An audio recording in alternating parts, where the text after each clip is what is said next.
اللہ جل شانہ کا ارشاد کہ میں اپنے بندوں کو بخشتا ہی رہوں گا۔ حضرت ابو سعید رضی اللہ تعالیٰ عنہ سے روایت ہے کہ حضور اقدس صلی اللہ علیہ وسلم نے ارشاد فرمایا کہ بلا شبہ شیطان نے کہا کہ اے رب، قسم ہے تیری عزت کی، میں تیرے بندوں کو بہکاتا ہی رہوں گا جب تک کہ ان کی روحیں ان کے جسموں میں رہیں گی۔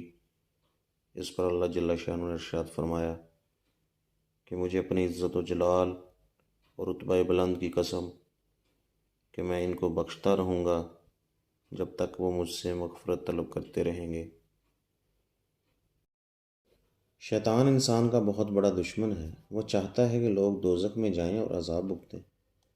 جب اللہ جل شانہ نے اس کو راندہ درگاہ فرمایا اور اس کو ملعون قرار دے دیا تو اس نے قیامت کے دن تک زندہ رہنے کی مہلت مانگی۔ جب اسے وقت معلوم تک مہلت دے دی گئی تو کہنے لگا کہ میں آدم کی اولاد کو ورگلاؤں گا، بہکاؤں گا اور راہ حق سے ہٹاؤں گا۔ وہ اپنی بات پر ڈٹا ہوا ہے۔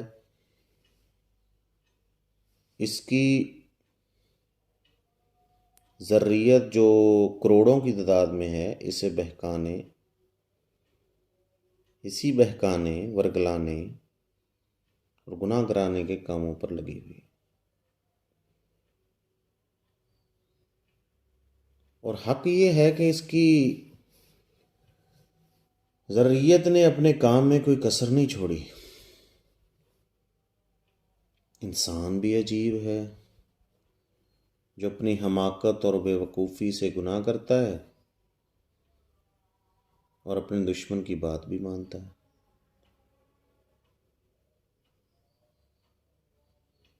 جب شیطان نے بارگاہ الہی میں عرض کیا کہ جب تک ان میں دم رہے گا